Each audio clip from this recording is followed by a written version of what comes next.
Kevin Miller in the morning, KIDO Talk Radio. We've got Liberty Linda and Holly joining us. We'll get to them, but Pastor Sherome Hadian joining us in studio. Good to see you again. Good to see you. Great to be back in town again, and great to see you. I haven't been here in the studio forever. Exactly. We've done on the phone, some phone interviews, but not in the studio. And, you're going to be in Meridian tonight, right? No, actually in Boise. Yeah, it's my dyslexia kicking in. You were in Meridian last night, right? Meridian was actually Tuesday night. Sorry. Sure. Yeah, that's okay. But yes. we were in Meridian, I promise. I have Meridian on my mind. That's okay. So tonight you're going to be in Boise for people, and we'll talk about your story. You'll share it with us. We'll take some phone calls at 580-5436, 580-KIDO. What will you be discussing, and why is it of interest tonight for the people in Boise? So tonight we're going to be at Boise Church of Christ at 6:30. If they go to our website at tilproject.com under our events calendar, they can get all the information there. We're going to be talking about a little bit of a different subject that's very near and dear to my heart, and I think to every Christian's heart, and that is the issue of persecution. We are right now witnessing the greatest persecution of Christians globally, some would say, in the history of the church, and yet it's barely being talked about, even in many of our churches. And tonight we have a special guest who actually, myself, I'm going to be there. Another former Muslim from Iran is going to be there. And then we have a guest who is a guy that was born in Afghanistan before the Taliban came in. And he was a Muslim, and he actually, he was a book owner, a bookstore owner. And somebody from Iran sends him a box of books. And in the middle is a Bible. He didn't even plan it. It was a Bible. The force as illegal. He opens the Bible. He reads it over a couple of week period. He shares it with some friends. Somebody turns him into the Taliban. And for 3 years, he's imprisoned and tortured, viciously tortured, his body brutally tortured. In the midst of his torture, he becomes a Christian. And so he's going to be there tonight, and we're going to be sharing his story, but also giving an overarching reality check of what's actually going on around the world, and even here in the U.S., where we're getting Christian persecution. We're getting, last year we had some of our events shut down, Christian conferences shut down by the SPLC, by CARE and Antifa, these groups. So we've got a lot to talk about, but that's the gist of it. Hope they can join us. And we'll remind people of that throughout the morning here on KIDO Talk Radio. Of course, Southern Poverty Law Center. No friends to any of us that are on the right, that are conservatives, that love the Lord. What about your personal journey? We can't take for granted that we have so many more new people listening to this program than when we used to have you on all the time. You were always in the news. Your life was threatened. Your life is still threatened. Based on your love of God, can you share with us your journey? Absolutely. Well, I'm originally from Iran, and I was born there. And the quick version of that part of it was the fact that we basically fled Iran right before the revolution of 1979. My dad used to be in the military. He had a sense that things were shifting, unfortunately because of U.S. policy, by the way, under the administration of Jimmy Carter. And our family, literally we packed up our bags with urgency, got out. December of 78, 6 weeks later, the overthrow happened, the government fell, and we fled. And we left everything behind, came to the U.S., but it was not until almost 20 years ago that I really had the most dramatic life change, which is when I became a Christian. I left Islam, became an apostate, of course, which it in itself is a death sentence for Muslims who leave, and yet it was the best decision I've made in my life. I became a Christian, became a pastor. I've been pastoring now for 16 plus years. And then about 10 years ago, the Lord really opened the door for us to start traveling and speaking and sharing my story. But also, as you and I have talked about many times, Kevin, to bring a warning for this nation. Many of us who are former Muslims, many of us who have watched our birth country, I watched my birth country of Iran fall to Islamic rule, fall to the loss of religious freedoms, free speech rights, and so forth and so on. We don't want to see America. This is our home now. We don't want to see America go down that road as well. And so, but the journey.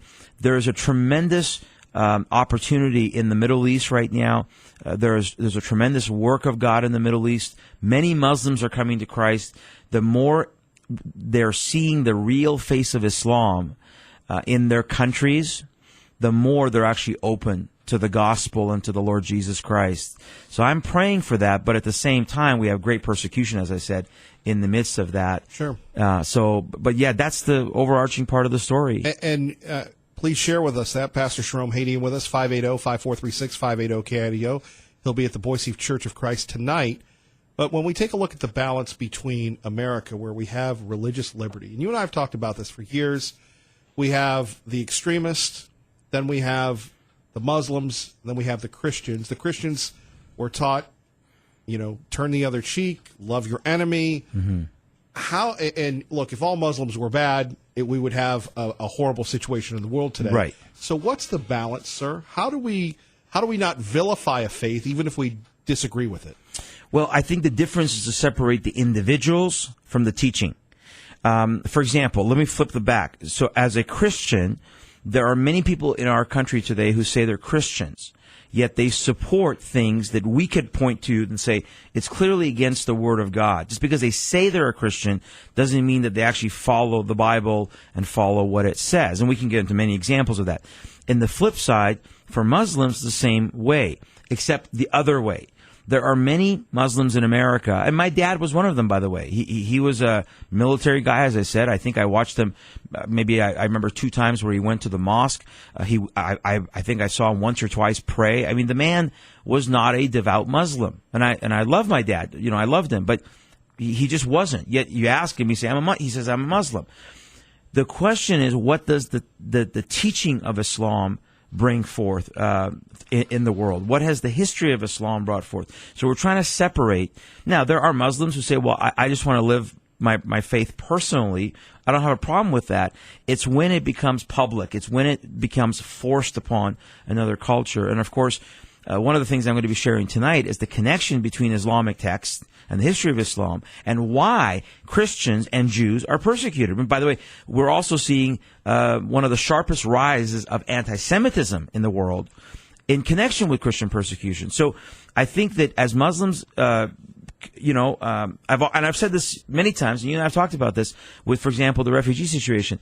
If people are coming to our nation, my admonition would be that we have to assimilate. We have to come into this nation, sure, assimilate to our culture, assimilate to our laws. If we do that privately, they want to practice their faith, that's fine. But when it becomes forced upon, when we see the encroachment of this ideology, we're going to lose our way of life. That's a fact because it's happened in other countries. Well, and we're seeing that in parts of Michigan. Pastor Andy, I'm going to take a few calls, and then we'll open up the phone lines here at 580-5436. This is Holly and Liberty Linda. I think they want to talk about something else, but I'll give you a chance to catch your breath and chime in if you want to talk about the Michael Cohen hearing, if you like. Liberty Linda, thank you for your patience. You're on KIDO Talk Radio. Yes, good morning, Kevin. Yesterday was a lot to do about nothing. What I was thinking from the very beginning was that Cohen, was a Democrat and just switched to be a Republican. And, Kevin, that's what he said at the end of the morning session. And I stood up and I just said, I knew it. I knew it. I don't know if you heard that part yesterday or not. Yes, you're right. Yeah, and I was thinking that right, so that this guy is not a Republican. He's a Democrat. And then he admitted it himself. I was surprised when he did it. So I didn't watch the afternoon session, but, it seems to me that he was against President Trump from the very beginning. So now he'll have 3 years to sit in prison and write his books. How about that? Then they and then, of course, when he gets out, they'll make a movie out of it. So this guy they've got it all planned. And, like the Republicans are saying all the way through it, why are we here? We're just wasting time. And then the Democrats would get up and say, or not stand up, but would say hateful, blank statements about our president, not having any substance to it whatsoever, just like, he's a racist, and no proof, nothing to it. So yesterday I just couldn't believe, or maybe I could believe what we were hearing, And the Democrats were just making such hateful statements. It was just unbelievable to me. And I think our president, President Trump, is one of the greatest presidents we've had since George Washington. They're just trying to bring him down in any way that they possibly can. So I don't believe a word of what Cohen said. I believe he was a plant from the very beginning. Liberty Linda, we appreciate that. Thank you for listening to KIDO Talk Radio. Thank you, Kevin. Thank you. Bye-bye. More with Pastor Hayden coming up in a minute. Holly from Caldwell joining us now on KIDO Talk Radio. Good morning, Holly. Good morning, Kevin. Thank you for letting your show be a place where we all bring ideas and learn. And, even myself, I'm learning. And one of the things I learned yesterday is that the Marsy's Law Bill is actually an attempt to amend our state constitution, and it's a nationwide attempt. I learned this from Alexandra Kincaid, the leading gun rights attorney. She had a YouTube video out. People can go to her page and watch that. It's a nationwide effort to amend constitutions. It's on the premise of victims' rights, but that is not what it is. So we encourage people to email all the Idaho House since the Senate has passed that. We do not need that bad law. And I think it's just a glaring example that on every level, from our president on into the Electoral College and into even the Convention of States, trying to talk people into amending our Constitution is a horrible idea in this climate because nobody is playing fair, and it's almost like we're off our rocker in lunacy.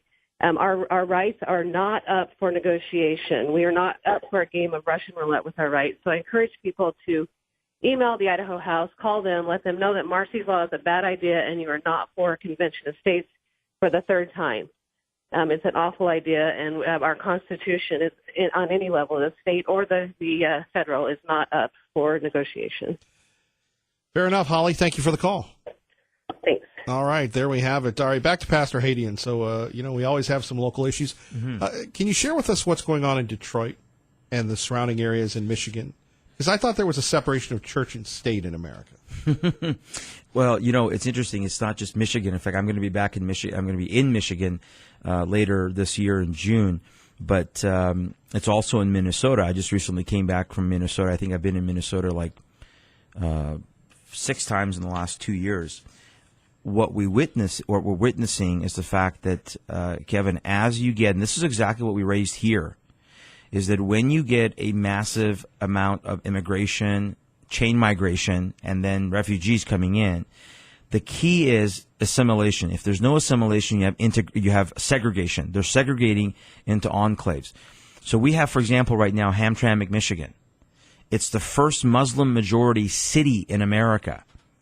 They're actually a higher percentage than Dearborn.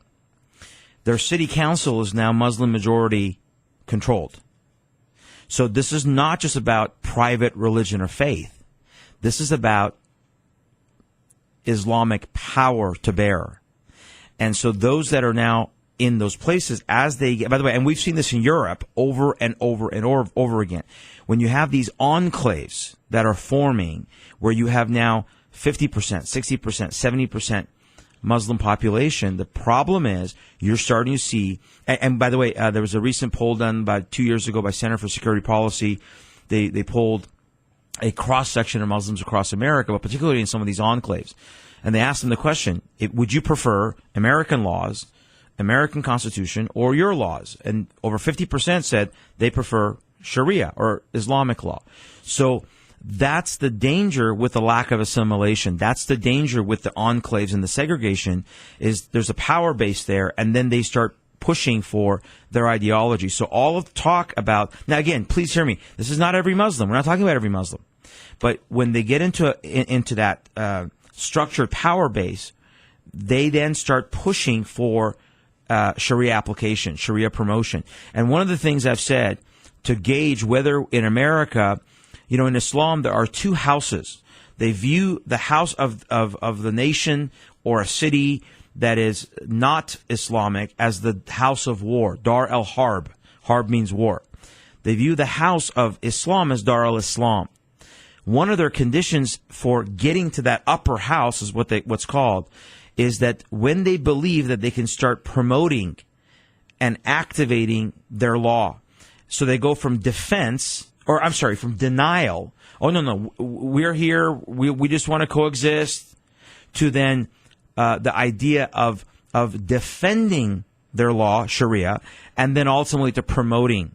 So now we're seeing in places like Hamtramck, in Dearborn, in St. Cloud, Minnesota, where I was, in Cedar Rapids, south of Minneapolis, where the Minneapolis area, you have 100,000 now Somali Muslims. The majority have come in as refugees or chain migration immigrants. They're not assimilating. Yes, they're working, but they're not assimilating into culture. So we're seeing that they're demanding their accommodation. And we'll take it up next with Pastor Hayden. If you have a comment, concern about faith, about Islamic relations, about Christianity, we'd love to hear from you. 580-5436. 580-KIDO. Kevin Miller on KIDO Talk Radio. Kevin Miller in the morning, KIDO Talk Radio. Let's get to your phone calls. Pastor Jerome Hadian joining us in studio for his appearance tonight at the Boise Church of Christ. We start with Jim in Meridian. Good morning, Jim. Hey, Kevin. How you doing? Great, sir.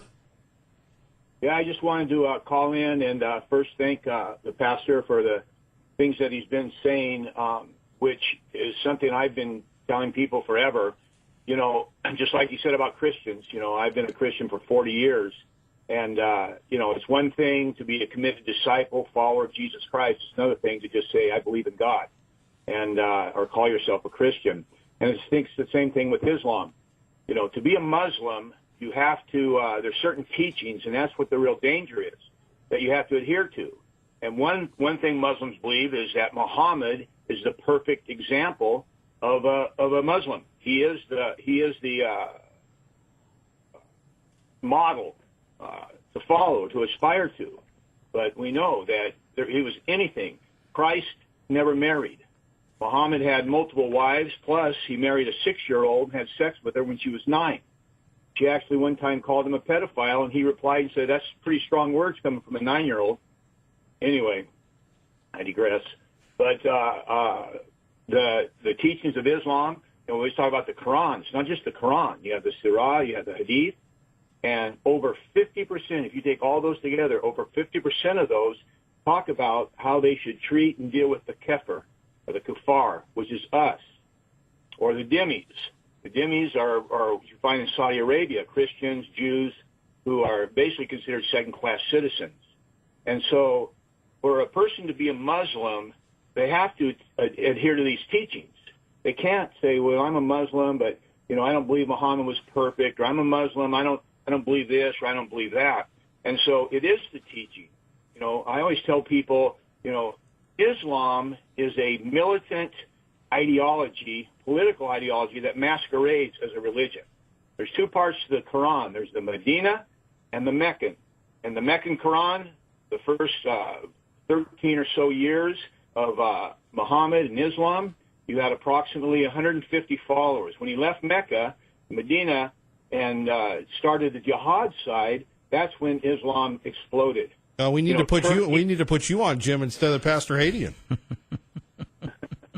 Well, I mean, people need to be aware, you know, of what it is. We're not talking about, we said, you know, we have a First Amendment. You want to worship God, you want to worship the toad, you're free to do that.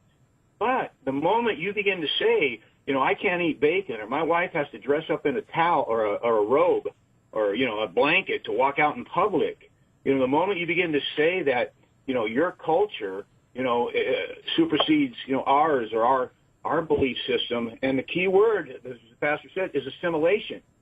You know, we're not xenophobes. I have no problem with immigrants, but you assimilate. Right. You don't come to America and then seek to turn America into the same hellhole you left.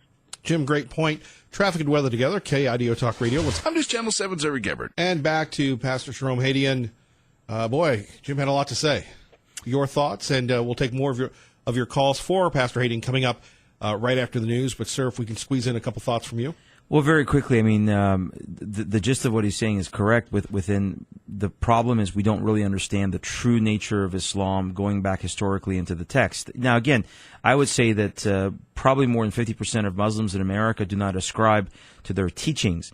That does not make the teachings themselves not accurate. And particularly what I'm going to be pointing out tonight for those who would like to come is how those teachings are directed at the people of the book, Jews and Christians. So there's a connection between the massive increase of Christian persecution and the teachings of Islam. It's very easy to say it's radicalism. It's very easy to say it's just the terrorists that are doing this. We're going to show tonight that no, it is actually based within Islamic ideology, because Islam teaches that it is the final religion. It will not coexist. That's why there's a problem with the assimilation. And by the way, that's the language, Kevin, I'm holding in my hand here, the explanatory memorandum, the playbook of the Muslim Brotherhood. Their language, according to their own mission statement, is they want to sabotage our nation. So one of the strategies is by forming enclaves. They encourage this formation. So they actually discourage assimilation, encourage segregation to form a power base. So we as Christians have to rise up. We're seeing the loss of our freedoms, and we have to rise up and stand for true religious freedom, but also for assimilation. More with Pastor Haney next. By the way, you can catch him tonight at the Boise Church of Christ.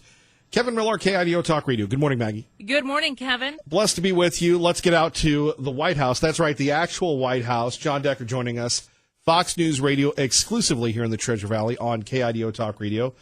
Good morning, Mr. Decker. For some reason, I feel very formal today. How are you, John? Hey, I'm well. Kevin, how are you doing today? Just wondering what the reaction is to the riveting testimony yesterday, sir, at the White House.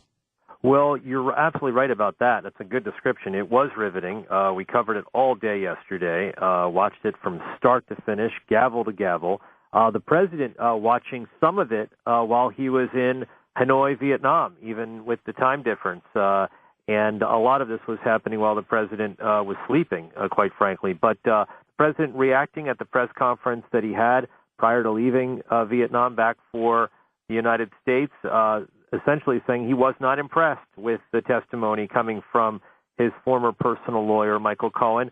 That being said, I thought, Michael Cohen sort of held up to the pressure yesterday. Lots of pressure, certainly. And you got a sense, at least I did, Kevin, as to why the president liked having Michael Cohen on his side for a decade. When pushed, he pushes back. We saw that quite a bit yesterday. Indeed, really, it was impossible for him to win. Did anybody get a lot of notice from the Republican side? You had former Governor Christie saying, you really didn't see a big defense of the president. I kind of disagree with that. I thought Mark Meadows and others, particularly Jim Jordan, undermined, went after Cohen's credibility, and I think they did defend the president as much as they could. But, I mean, you're there, you're a lawyer, your thoughts?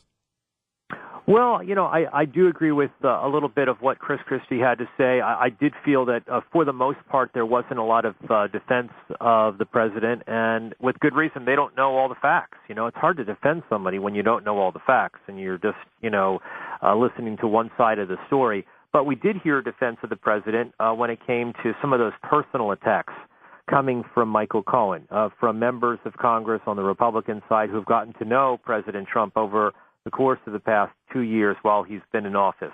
The charge that he's a racist, we saw, push back on that from Mark Meadows in particular.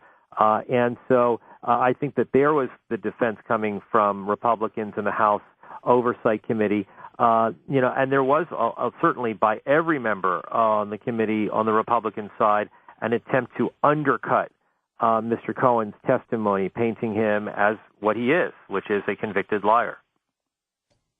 Is there any fallout? Do we expect this to go anywhere? You have people speculating, and that's why we'd like to get the real reporting from you, John Decker, on any type of road to impeachment or road to anything else. Did we really learn anything new, or are we waiting for the Robert Mueller report? Well, we're waiting for two things. We're waiting for the Mueller report. I honestly don't think that is going to be as problematic as some people are anticipating for the president. I think the real problem potentially for the president is what the U.S. Attorney in the Southern District of New York is investigating. And that particular investigation that's ongoing, people forget about that, but there are a number of different tentacles to that investigation, and that could potentially be problematic for the president. Again, getting back to Mueller, a lot of it's speculation. He doesn't leak, so we don't know exactly what he may put out in that report, and we may not see the report for that matter, given that he just needs to hand over the report to the Attorney General, who has no obligation to make it public. So there's a lot of moving parts here. But to your point, I do think that this was step one for many Democrats in Congress toward the road of articles of impeachment against the president. Would I be surprised to see that happen over the course of the next months? No, I would not be. But it's early in the process, and we'll have to see where this goes. John Decker, we always appreciate your great work live from the White House, exclusively on KIDO Talk Radio, Fox News Radio. Thank you, sir. Have a great day, John. Kevin, thanks a lot. Thanks for having me on. I'll talk to you real soon. Yes, sir. Appreciate it. John Decker joining us. By the way, Pastor Sherome Hadian joining us here in studio till 9. He'll be at the Boise Church of Christ tonight at 6:30 for a speech that is free, correct? Yes, sir. Okay. And I also had another reminder. Today at 9 o'clock, there will be a group of Second Amendment activists. You're welcome to do this if you're going into work late, down at the Capitol protesting Marsy's Law, led by our friend Greg Pruitt from the Idaho Second Amendment Alliance. Before we get to Brian, Josh, Tea Party Bob, and Steve, Pastor Hadian, you wanted to let everybody know about what's going on in Minnesota, particularly with former Congressman Ellis or Ellison or Keith, whatever his name is. Keith Ellison, yes. Well, I'm very concerned about Minnesota. First of all, Representative Ilhan Omar, right? She's been in the news quite a bit with her anti-Semitic views, which to those of us who knew what was going on in Minnesota is no surprise, by the way. She's scheduled to speak at a Council of American Islamic Relations event here soon, CARE, Muslim Brotherhood. That tells you everything you need to know. But the reason Keith Ellison is so concerning is because in the state of Minnesota, the Islamic activists and their interfaith alliances that they have that come against people like myself, these are the liberal churches, these are the what I would consider more apostate churches. They are actually making accusations of hate crimes against us now. Not only are we being called hate groups or haters, and the concerning thing is that when you have Keith Ellison as now the Attorney General, there is legal jeopardy. There's a friend of mine, Pastor Ramin Parsa, who was arrested at the Mall of America because he was having a private conversation with some Muslims sharing the gospel. One of them complained to mall security. They told him he's criminally trespassed. He said, "What did I do?" They said, "Okay, now we're going to detain you." They detained him for almost 3 hours without legal representation. He's got a pretrial hearing there on March 7th.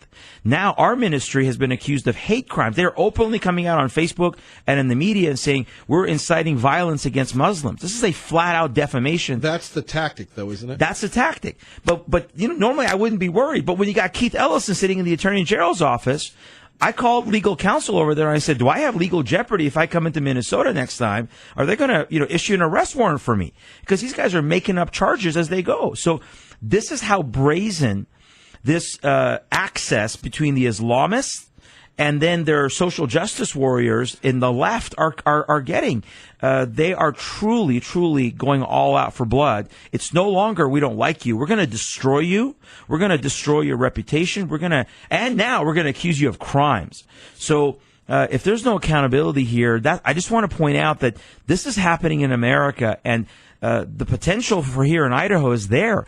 If enough good people don't stand up and say, we are going to fight to protect our freedoms, we're going to fight to protect our free speech, this will happen also in Idaho, because you guys per capita are getting more refugees. What's the challenge with the refugee situation? On one hand, you have people coming in, and if you say, I don't think they're assimilating, you're labeled the bad person. Right. On one hand, we want to be compassionate. We have the bumper stickers, refugees welcome. But on the other hand, you're seeing neighborhoods in Boise going all Muslim. That's exactly right. And that's what you're going to see. You're going to see more of these smaller enclaves set up, neighborhood, maybe a community. I mean, look, not to embellish, I've got people, somebody told me in an apartment place, they were killing goats. Right. They sacrifice. Right. Not reported at all, but right.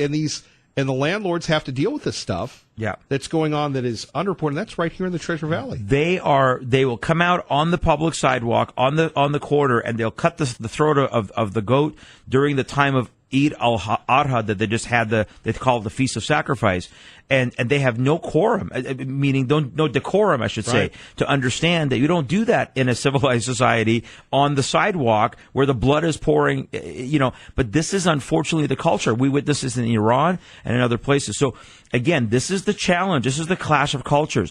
If we don't have assimilation, not only to our society but to our laws, we have a major problem, as has Europe, as is now Canada, and we see in these enclaves. Listen, I have been in these communities firsthand. Until you go there, until you go to Hamtramck, until you go to St. Cloud, until you go to Dearborn, until you go to Cedar Rapids, south of Minneapolis, and Bloomington, until you see what's going on, you won't believe it. And the problem is people in Idaho don't think it can happen. So again, we should have compassionate, open doors for some refugees. I'm open to that. By the way, I've made the case, if we're going to be compassionate, what about the Christian refugees? When we are in the midst of the worst persecution of Christians, why are we not being more advocate for Christians coming in as refugees? Indeed. Pastor Shahram Hadian joining us. By the way, for Woody calling in and others, let me speak slowly, because when I get excited, I talk fast. Boise Church of Christ tonight at 6:30. And you can ask Pastor Hadian a bunch of questions. Let's go to Brian in Nampa joining us now on KIDO Talk Radio. Good morning, Brian. Hey, Brian. I'm sorry, Kevin. I appreciate what the pastor's doing there. Just a couple of comments, and it's probably not wise to say this on the radio, but I'm a descendant of Charles the Hammer, if your pastor knows who that is. And if you would speak to a jihadist, my family line is they'd love to sacrifice me because they hate us. That's part of their quest. The word of God's a two-edged sword. It'll fix everything, right?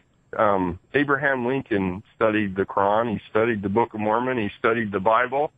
And he came to the conclusion that this was a promised land and that the people needed to repent during the Civil War, and that both the North and the South had paid for their sins with that war. I served a mission in Michigan. And it's funny, the word repent means to change your mind back to God. And what was the first thing God asked Adam and Eve to do when they left the garden? Okay. I think they could figure that out. All right, thank you very much. No, I'm not going to give out the address here. My goodness gracious, Kevin. Anyway, Pastor Hadian, by the way, when we talk about faith and the persecution of Christians, what is the media not reporting? Well, the media is actually not only not reporting it, they're flipping it, because they're not reporting the actual numbers. Even certain Christian ministries are not accurately reporting the level. We're talking about not 2,000 or 3,000 killed a year. We're talking about more accurately 90,000. The last 14 years, the trend has been about 90,000 Christians worldwide martyred per year. That's a genocide actually taking place. Number two, they're flipping it. And what's the narrative in America, right? Islamophobia. It's all about Islamophobia. By the way, I have an article in front of me here about fact-checking the new Islamophobia hoaxes. And just like with the Jussie Smollett case, right? That all the MAGA wearing hat, Trump hating, whatever. Right.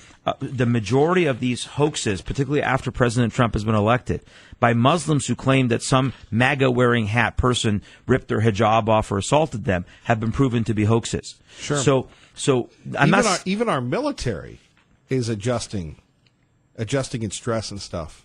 Yes, beards, absolutely, right? Absolutely. So this is what we're talking about is that not only is the media not putting light onto, well, not only not putting light, they're not saying what the real cause of it is. What I'll show tonight is that the worst persecutor of Christians worldwide are Muslims.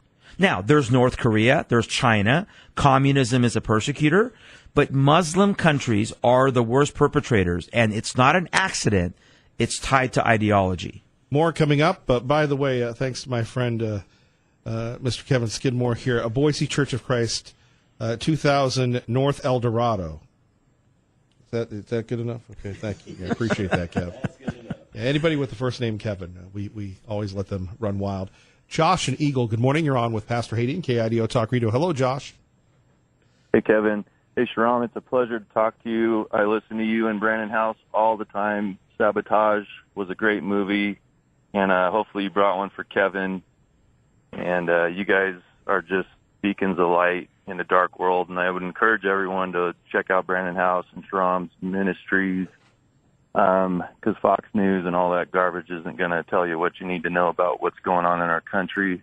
And My mom is from Indonesia as well, and she went through the Muslim takeover with Sukarno and all that, and had to leave. They had about a day to leave the country or probably be dead.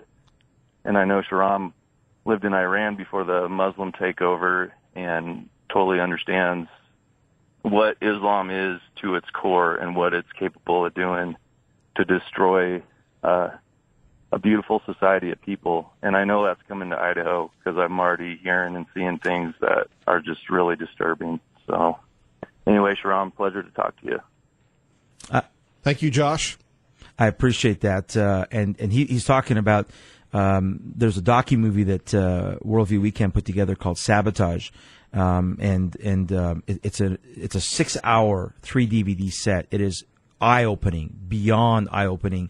I do have a copy, Kevin, by the way. I brought one for you. Thank you, sir. And people can get it on our website at tillproject.com. But, one of the concerns that he mentioned a comment there about what's happening and sad. Part of the silence about the persecution is actually coming from the church. Yeah. And that's what is more frustrating. When you have the Pope, back February 4th, I have an article here, Pope signs compact with Islam declaring, quote, diversity of religions is willed by God. So you have the vicar of Christ on earth saying that God willed diversity of religion. If that's true, the cross is nullified. The crucifixion and resurrection is unnecessary, because if God's will was that all religions are valid, and Christianity, and now people can, Kevin, as we know, we live in a free country. People can believe whatever they want, but as a Christian, I have to proclaim the gospel. And the gospel is that Jesus Christ is the only way of salvation. Yes. And so how can I sign a compact? How can we as Christians agree that God wills diversity of religion? By the way, it also says God wills diversity of sex and of sexuality. We won't even go into that whole discussion. But this is the challenge, is that these Muslims, by the way, the Muslims that are coming into our nation, do you think they're being evangelized? No. It's the social justice gospel. Let's get them food and housing and clothing. All fine. But if we don't share the true gospel message with them, they're not going to get saved. They're facing an eternity apart from God. And thank God somebody 20 years ago didn't give me interfaith and ecumenicalism. They shared the true gospel with me, which is what got me out of Islam. And quickly, we go to Tea Party Bob, who joins us now on KIDO Talk Radio. Good morning, Kevin, Pastor. I'd like to get your take on the radical Muslims who have been elected to our Congress recently, but have been speaking out against our president in some pretty harsh language with accusations. Do you see this trend where even more Muslims will be elected in the coming years because of the changing demographics and the Muslim communities that are forming around our country? And could this be the coming danger that we don't see? All right, Tea Party Bob, we're going to let you go on that. Pastor Hadian? Very quickly, this is part of the agenda of the Muslim Brotherhood. This past election cycle, 90 Muslims were running across the country at all levels of government. We saw more Muslims obviously elected with Ilhan Omar and Rashida Tlaib there from Michigan. Of course, with joining Andre Carson and then Ellison, who was a former congressman. This is part of their agenda. They actually have, first of all, the Muslim Brotherhood started a political party 2 years ago called the United States Council of Muslim Organizations. Nobody talks about that. Secondly, they've started now a financial PAC called the Jet PAC. They're looking to get Muslims elected across the country, and the more they get enclaves, the more they're going to be able to elect people like Ilhan Omar. Quickly to Sheila for Pastor Hadian on KIDO Talk Radio. Go ahead, Sheila. Hi, Kevin. Pastor, would you and the other gentlemen please describe the practice of taqiyya? And I'm going to hang up now. All right. Last 30 seconds, sir. Taqiyya is a concept within the lower house of Islam that Muslims are permitted to lie to unbelievers, even about being a Christian. Taqiyya is one of the lies that are permitted, and it's a lie of deception. It's a lie of conscience to protect their true conscience. The only way to combat taqiyya, ask them to denounce their teachings if they're truly against the things that they say they're against.